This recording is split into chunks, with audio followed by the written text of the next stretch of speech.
there, I am Sue London, and I want to welcome you to Healing Hope and Resilience, Sue London's Cancer Experience. Now, as it says in the title, this is my experience. I'm Sue London, and I'm going to be sharing with you my real life experience of being diagnosed with cancer. I know many of you follow me and do not know this, and I was really struggling. Do I tell, my followers? Do I share my experiences? I'm a healer, and many of you have come to me for healing. And I was really struggling if I tell you. But then on the other side, I felt that there's a lot of people in our world that are going through cancer, or a family member, or a caregiver. And I want to turn this into a positive experience. And when there's something not right, I want to make it right. So I hope that through this, I want to bring you hope. I want to bring you inspiration, and I want to bring you knowledge. Okay. So I'm going to be providing my real experience, my real life experience, the good, the bad, the ugly, and the frustrating. My husband, Ross, he is my caregiver, and that meant he had to stop working to look after me. And I will be sharing feedback from him. He does not want to come on the video at this point, and I respect that. It's a lot for someone as a caregiver and husband to go through during this time. So he will be giving me information to share with you. Now, I want to just kind of briefly in this first episode share with you how it all unfolded for me. I was somebody who was very healthy. I walked every day. I walked about a mile a day. I went down to the waterfront every day. I did Tai Chi. I did everything that you can think of as being healthy. Okay. I ate healthy. There was no preservatives. Everything was made from scratch. And I could not understand when I was starting to have challenges in March. Now, what happened to me, I was working long hours. And I want to bring this up to you because if you're spending a lot of hours as a healer in front of a computer, you're not getting energized to be able to help the next person. And I will honestly say, I was guilty of that. I wanted to be there for everybody. I want to be there for your pets, and I want to be there for you. But sometimes I was using my own energy up, and I was feeling depleted. So if you're a healer watching this, learn from me, okay? I don't do this anymore. I put myself first. Also, I was somebody who I was always on call, allowed myself to always be on call, let me say, and I would have my cell phone charging beside me, having it on. So if someone was losing a pet, or there was an emergency, or a loved one was crossing over, I was available 24/7. So having Wi-Fi at my head was not a great thing either. So things were unfolding in March. I started having problems in my solar plex that, when I would work long hours, I felt like I had a bit of a bloated swelling. That's the best way to say it, like a tire almost under my ribs. And then I'd go outside, we'd get out in nature, walk the dogs, Ross and and I'd be fine. And so it happened a couple times in April. And then we went on a great trip with my producer and his wife and daughter. We were gone for 5 days, and I had no problem at all. And then I came back, and I was doing speaking events, and I was, doing healings on pets in person and sharing messages. May was great. June came, no problems. July, it was kind of feeling a little tired, but I wasn't feeling that I was sick. I didn't have the swelling happening. Then August came, and what happened, I started having bloating on my stomach, and then it went into my legs. So by the end of August, I had about 50 pounds of fluid in my abdominal cavity, and I had 20 pounds on each leg. Now, this was summertime, and my naturopathic doctor was on holidays. And then I was able to get connected with him and get blood work ordered. And then my family doctor went on holidays. So there was kind of that overlapping and longer time. So when I was finally able to get to the family doctor, and why I'm saying this is because if you work with a naturopath in Canada, you have to pay for their fees to have blood work done. But if you go to your family doctor, you don't have to pay. And by going to the family doctor to get the same blood work ordered, it saved me about $500. So there was it was worth waiting for me. And my husband and I discussed this. So, anyways, when we went in to see the family doctor, he said right away, I am sending you to the hospital, and you either go in the car, Ross, you're driving her, or you are going by ambulance. So we knew there was something not right. And I just kept saying, am I going to die? Like, why? Like, I know it's not right. I don't know what it is. And I will honestly tell you, I never, ever honestly felt I ever had cancer. There was no cancer in our family. There was nothing in my life what I thought I was doing wrong. Nothing. And I couldn't understand this. And me being a healer, I couldn't understand why I couldn't make it right. Okay, so all of this stuff is going through my mind, like what can I do differently, or what's happening that I done wrong, and all this kind of stuff. Okay, so if you're experiencing this, let that go. Okay, it gets your monkey mind going. We don't want that, right? So, anyways, we did go to the hospital, and I will tell you that if you live in Niagara area of Southern Ontario, Canada, please be mindful of which hospital you choose. I went to Niagara Falls Hospital, and that hospital made two major errors with me. They forgot to write down that I was allergic to anesthetic, not once, but twice. And they forgot to give me the armband for the that I was allergic. There's a red band they give when you have allergies. And I also had a reaction to the red dye in the CAT scan that they did because they gave me too much. And I had spent 2 days trying to tell them to stop, and they didn't listen. And for 2 days and nights, I was having a lot of diarrhea and vomiting. So I want to suggest, in all honesty, from my experience, I will not go back to that hospital. So again, I'm going to be very honest with you in this video. This is my experience, and I'm not the only one sharing, but be mindful where you go for your care if you're in Canada. Okay. So then what happened? I was at the hospital. They had to drain 9 liters fluid off my abdominal cavity.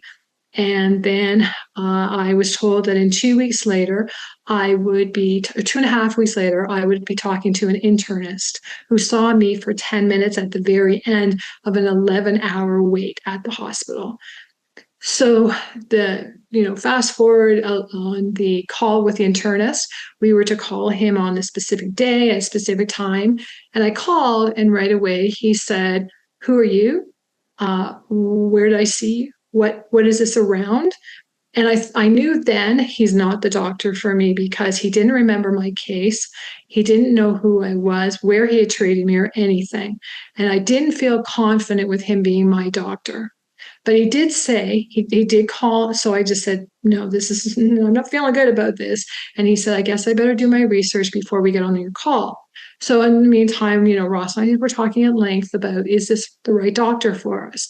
We both within seconds said, no, this is not the right doctor. And I do not want to give his name because I don't want to, he might be a great doctor, but it wasn't the best for me. Okay. So anyways, what happened? He did call me back about 6:45 that night, and he did say that you need to come in right away. We need to do another CAT scan. And so I did go back, and they did another CAT scan, left us sitting waiting in that Niagara Falls Hospital again, the emergency department, for about 5 hours. And I was supposed to be going in and out, and the nurse wouldn't release the IV that was in my arm, so I couldn't really get out. Anyways, Ross went up, and this is where, as a caregiver, it's important for you to know that if something's not right for you, or your loved one who's got the disease, stand up for them. And this is what Ross did for me. We were sitting there, and we were told on the call it would just be a matter of in and out. And when we were sitting in that emerge, there were all kinds of people that were coughing and not wearing masks and walking around, and the children were sick, but the parents were wearing masks. And we just felt not comfortable because of not knowing what was going on with my health. And so Ross had went to the triage and said, look, we were supposed to be in and out of here 5 hours ago. And so they said, well, no, you have to see the doctor. And we said, we're talking to him in 2 days. So then what ended up happening, Ross did go to the information desk where you register. So if this is Canada, that's where you would go. Okay. And so he went and he said, I am wanting the IV taken out of my wife's arm, and we are going home. I'm taking my wife home. She's been here long enough. So, anyways, what happened? Everyone came running, and they got the IV out of my arm, and we did come home. And we were supposed to have a call from the internist on the Friday. He did not call, but when we did go in to get the IV out, he did come and he said, I said, so what's going on? Like, no one's telling me what's happening with my health. And he said, well, it's bad. It's really, really, really bad. And so I thought he was kidding because I never dreamt I'd ever get bad news. And so I said, well, am I going to die? And I was kidding. And he said, I don't know yet. And I just fell apart. And we got in the car and I just started reflecting on my life and, my time with Ross, and we're so close, and what would happen to him if something happened to me. And, my monkey mind started to go. We came home and the doctor was supposed to call back with more details. But instead, what happened on the Friday, I had a phone call from the Jurvinsky Hospital in Hamilton, Ontario, Canada. And they're one of the bigger hospitals specializing in cancer. And anyone who's from this area, they'll tell you, yeah, Jurvinsky really helped me. So I got a call that I had to the next Tuesday. So that was like, 4 days later. So what's that? This is Friday. So that's Saturday, Sunday, Monday, Tuesday. I had to be at the hospital for 8 a.m.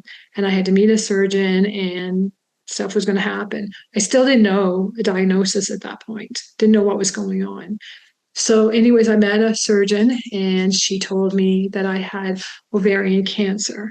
But before I saw her, my naturopath, Dr.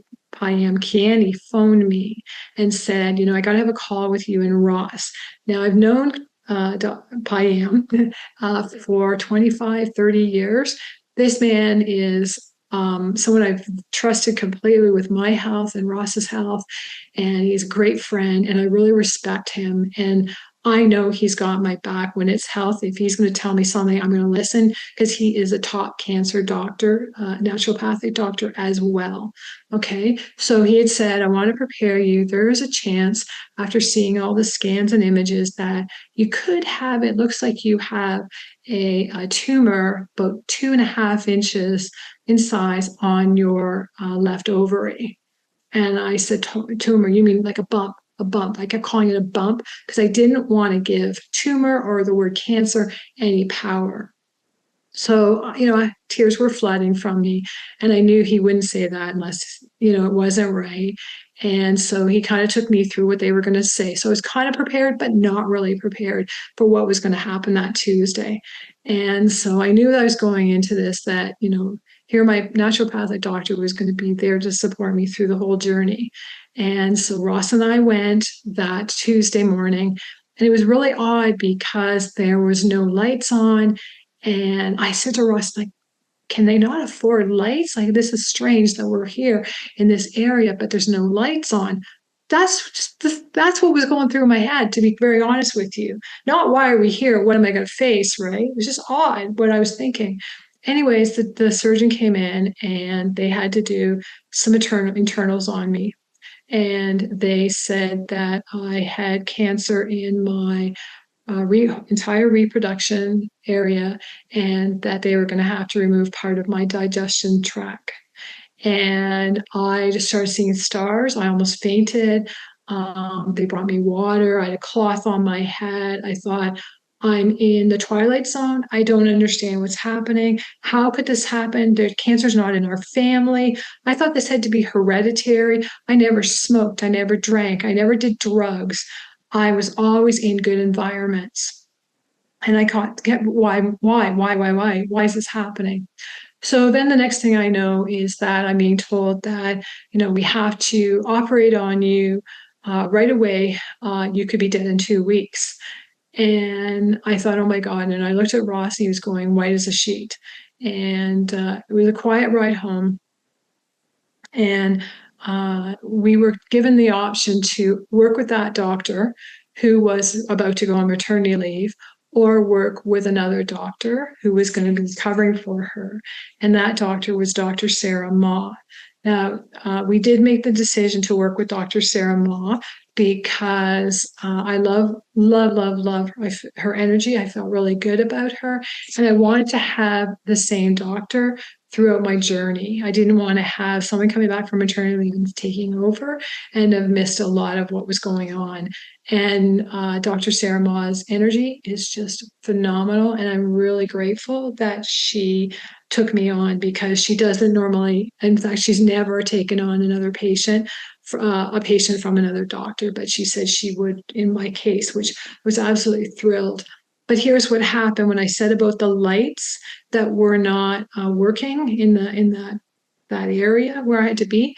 It's because the staff saw my images and they said that they all decided to come in early because if they hadn't saw me when they did, by Christmas or March, maybe by the time they could get me in, I would be dead.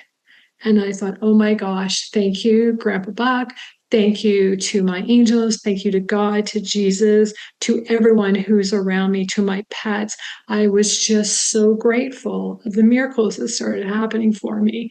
And sometimes when we're in a place where we're upset or we're in shock, we don't realize about how many things are happening behind the scenes to help us. And the darkest of moments can be such a gift for us, but when we're so focused on what's bad, we miss those things. But I didn't miss them. I was so incredibly grateful. And I said to Ross, there's higher powers working with us. This is out of our hands. We just have to, listen and follow through.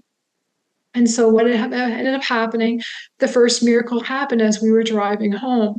And, Ross was kind of quiet and he said, Sue, this is going to be really expensive. And not only, driving 2 hours each way, some to go back to for the naturopath, it was about 3 hours and each way. And he said it's going to be, hotels and it's going to be dog sitting and it's going to be, drugs that you're going to have to take and so much more in hospital parking, things we never thought about, right? On top of all this that we're now learning more about. And so we were driving and he said, do you think you'd be okay with selling your car? And I love my Acura. And if you had asked me that a day earlier, I would have said, no way. But when you have this fate given to you, material things don't mean a thing. And so, why wait until you have an illness to get rid of your clutter? Okay, that's just what I feel like I need to tell anyone watching this because don't wait till then. And to me, it was a car. Like that day, I just got the news, you could have 2 weeks to live. And then when Ross said, would you like, can we sell your car and that would help to pay for some of this stuff? And I instantly didn't even take me 1 minute. And I said, yes, no, let's do it. And so then here's where the magic started. 20 minutes later, we got a phone call from Lucas. He's a salesman at the Acura dealership in St. Catharines, Ontario, Canada. We buy all our cars from. He called and really great guy. We love him so much. And he phoned and he said, hi guys, how are you doing? And we both started to cry. And he knew something was up and Ross told him that, Sue's got cancer and we're just trying to deal with it. And so Lucas right away said, what can I do for you? I'm here for you guys. I love you guys. What can I do? And so Ross said, well, we had just made the decision to sell Sue's car. Can you just, can we get rid of it? Can you get it and help us to raise some money for the medication, everything that I'm going to need? So the next day, he sent two guys, which it's about say maybe 40 minutes. I might be off here when I'm saying this, so I apologize. Anyone who knows the directions better than I do at this point, from St. Catharines to Fort Erie. And anyways, I was told I had, he would come and get the car, and they would evaluate it, and then they would give me a check if I was happy. And so they came and got the car in the morning. By the afternoon, they had given us the value. We accepted it. And here's the interesting part. The chemo, and not the chemo, but all the treatments, and my time with Piam, Dr. Piam Tiani, the naturopath, and the appointments and everything, it was going to be about $10,000, give or take. And we were given $10,350 for my car. So, that was really a total gift again from, Lucas listening to call Ross and Sue, and he helped us with an answered prayer. And so we've had a lot of these things happening along the way. And I just want, if you're watching this, to know that this is how the first episode is about my diagnosis. And I want you to know that if you're just diagnosed, you're not alone. Okay? You are not alone. I promise you that. You might find me get teary-eyed in this because it's just incredible how much support I didn't know I had. And I didn't realize that I had done so much for so many people. And you have too. You may not realize it, but you have. And, you have people that love you, and let them love you. Let them help you.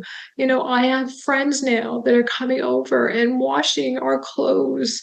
And, as a caregiver, if you are watching this, that your loved one who may be sick needs you to be strong, and you need to de-stress.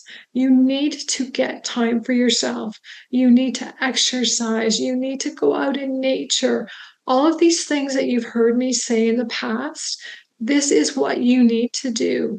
Okay. I don't say these things and not do it myself. My husband, as soon as we found this out, we got him back a membership for the gym, because now in Canada, we're turning into winter, and you can't really ride your bike, like bicycle, like in snowstorms. So as a caregiver, don't be hard on yourself. You're doing the best you can. And as the person being the patient, acknowledge the love and the support they give you. Like I tell Ross every day, every hour, I love you. I appreciate you. I'm so grateful to you. And I've always told my friends that, but you'll say it in a different way and they'll know. But let people help you. And you'll see behind me, these are my flowers from oh my gosh, I'm going to get this wrong. The florist, I'm going to put it in the description, the florist from Fort Erie, on Garrison Road. And these are my flowers I have to have. They're all throughout our house. They're Pink Floyd roses, and they have such an amazing fragrance. You need to have things around you that bring you love and sunshine. And it's not the time not to say I'll go without. You do need to have things that make you feel good. For me, I love Fiji water, and I would never buy it. Now I buy Fiji water and I feel like I'm drinking champagne, because that's my fancy water I'd only have on cruises. And my roses, they're in every room. I've got them in the bedroom, the bathroom, in here, and in the living room. So, if there's something that makes you feel good and someone says, hey, what can I bring you? Tell them what you want.